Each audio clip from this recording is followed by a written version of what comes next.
others, let him save himself if he is Christ of God, the chosen one. The soldiers also came up and mocked him. They offered him wine vinegar and said, "If you are the king of the Jews, save yourself." There was a written notice above him which read, "This is the king of the Jews." One of the criminals who hung there hurled insults at him. "Aren't you the Christ? Save yourself and us." But the other criminal rebuked him. "Don't you fear God," he said. "Since you are here under the same sentence, we are punished justly, for we are getting what our deeds deserve. But this man has done nothing wrong." Then he said, "Jesus, remember me. Remember me when you come into your kingdom." Jesus answered him, "I tell you today the truth. Today you will be with me in paradise." Amen. All right. All right. Men hanging out with Christ. I always found it funny how the men who seem to be the closest to God always have some sort of past with them that had nothing to do with God. How you have almost every pastor with the same story of, back when I was in the world, I used to do this and that. I used to be at the juke joints with you. I used to drink on this. I used to smoke on that. And when I was younger, I would sit in the pews and I would just wonder, how in the world are you my pastor then? And that just got me to thinking. And as we just read here, Jesus spent his last human hours hanging out with criminals. All right. Hanging out with people who didn't pray. People who didn't go to Bible study. People that didn't go to church every Sunday. People that didn't walk in his footsteps. And that just got me to thinking, as I look back into the Bible, I believe that God has a particular soft spot for people like this. For people who my cousin Doc would call those little hoodlums. It's my belief that God has a soft spot for them. And I know that when I start talking about hoodlums, you may just think that I'm not immediately talking about you. But for the sake of this discussion,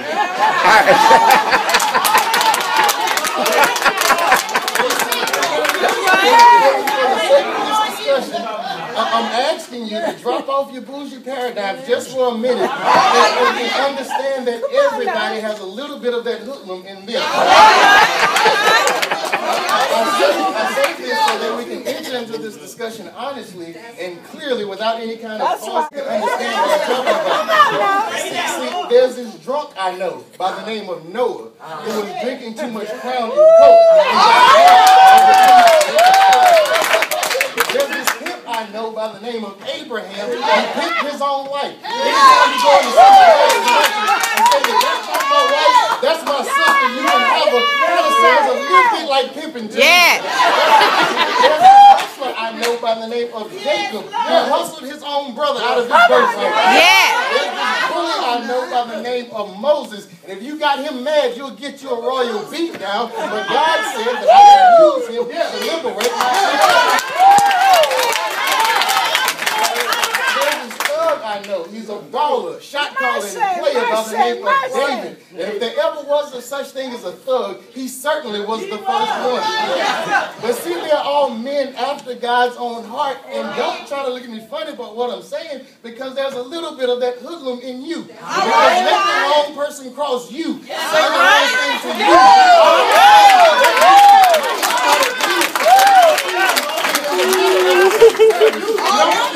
Let somebody sit in that first seat on that second seat. See what happens. That hoodlum might come up out of you.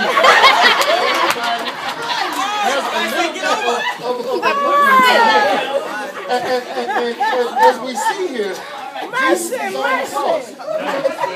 And this particular thug is trying to get his attention. And this is one of the most interesting things Jesus has ever done. This is my second favorite story in the Bible. And Jesus is on the cross dying, but he's still ministering.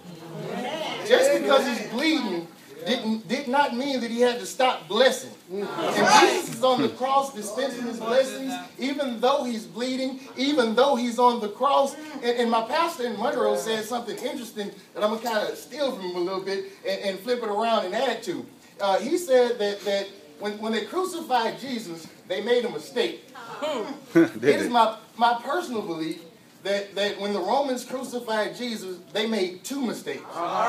Two major mistakes. You see, the first mistake they made was when they crucified him, they had to nail him to the cross on the ground. All right. And then they had to lift him up. All right, come on. They nailed him to the cross on the ground. Yeah. But then they had to lift him up. So what I take out of that is his vision was better on the cross than it was in his entire ministry. His vision was better on the cross than it was throughout his entire 3 years of ministry. His vision was better being crucified than when he was not. Because you see, he had enemies down here talking about him up there. And Jesus was up here speaking life back to them down there. Come on. Speaking death up there. But Jesus is up here shouting life down there. What I take out of that is even though you're speaking death to me, I will take the death, flip it around, and cast life back into your situation. Because in Mount Canaan, they're always preaching that I will bless you even though I'm bleeding. Just because I'm bleeding, it does not absolve me from being a blessing to somebody else. And sometimes you'll find out that when you get cut and you start bleeding, that's when you find out that God wants you to bless somebody in the middle of your crucifixion experience. So I just want to let you know that when people are speaking death to you, you speak life back to them. When people are speaking hurt to you, you speak healing back to them. Because you don't want to die with the disease of your enemy. You don't want to leave this planet with the same disease they have. Man. They tried to crucify Dr. King. J. Edgar Hoover said that we need to stop this man. He's saying too much. Sending COINTELPRO. He's coming out against Vietnam. He's coming out against poverty. But Dr. King would not stop. Because when people are trying to crucify you, they are just lifting you up first. And during your crucifixion experience, you can walk into Tennessee's Mason Temple and say that I've been to the mountaintop. All right. I may not get there with you, but I've been to the mountaintop. I've been through many dangers, toils, and snares, but there are things that I can see while I'm up here that I could not when I was down there. So it matters not what your current condition is, because it never changes your value with God. All right. All right. So like we've already established, Jesus is up here hanging out with these hoodlums. And to me, this is where the Romans really messed up.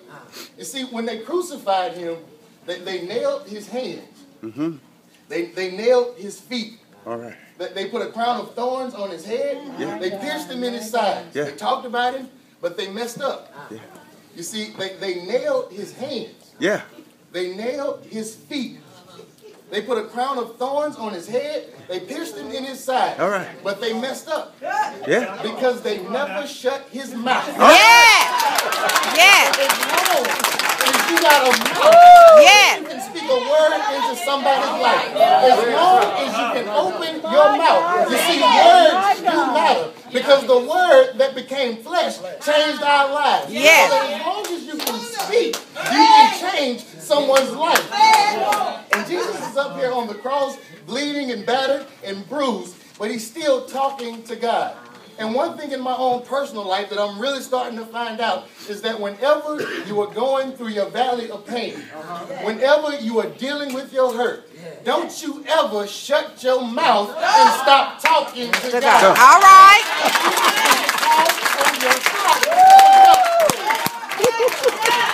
Jesus said, forgive them, for they do not know what they are doing. So to kind of get back to my point, what I'm talking about here, Jesus is up ministering at the cross. And this hoodlum is trying to get his attention. And he says something very interesting to me. He says, Jesus, remember me. You'll get what I'm saying in a second. It's my personal belief that God is trying to prefix our praise. The hoodlum said to Jesus, remember me. See, not remember me. Remember me. Come on. Not remember. Remember. Put me back together, God. There's this prefix. Put me back together, God. Reattach some things. Put his wounds I've been broken. I've been hurt. I need you to remember me, to reunion me, to reaffirm me, to redirect me, Yeah.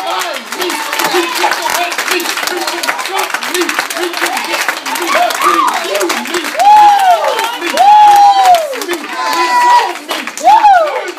renew me, remodel me, reverse me, recover me, reform me, redeem me. Yeah. Yeah. Yeah. Yeah. Yeah. Yeah. Yeah. Yeah. Yeah.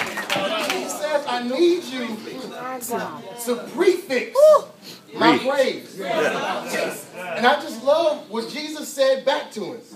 Yeah. You see, Jesus is on the cross. Yes, he is. And Jesus just had to stop dying.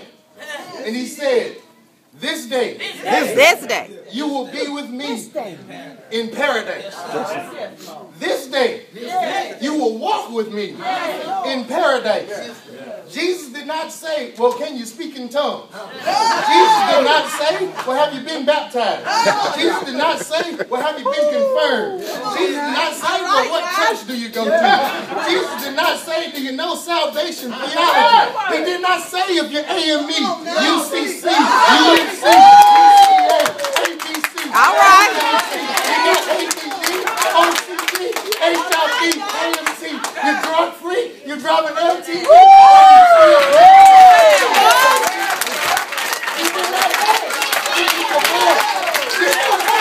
If you're rich, did not ask if you're poor. Did not say if you're Democrat. Did not say if you're Republican. He just said, this day you will be with me in paradise. But I got to get out, but I just want you to know that I don't know if Adam is up there walking with him. I don't know if Noah is up there walking with him. I don't know if Abraham's up there walking with him. I don't know if Jacob's up there walking with him. I don't know if Isaac's up there walking with him. I don't know if Joseph's up there walking with him. I don't know if Moses is up there walking with him. I don't know if Joshua's up there walking with him. I don't know if Samson's up there walking with him. I don't know if David's up there walking with him. I don't know if Solomon's up there walking with him. I don't know if Peter's up there walking with him. I don't know if Thomas Jefferson's up there walking with him. I don't know if George Washington's up there walking with him. I don't know if Ulysses S. Grant up there walking with him. I don't know if Abe Lincoln's up there walking with him. I don't know if MLK's up there walking with him. But the one thing that I do know is that's this hoodlum. Yeah.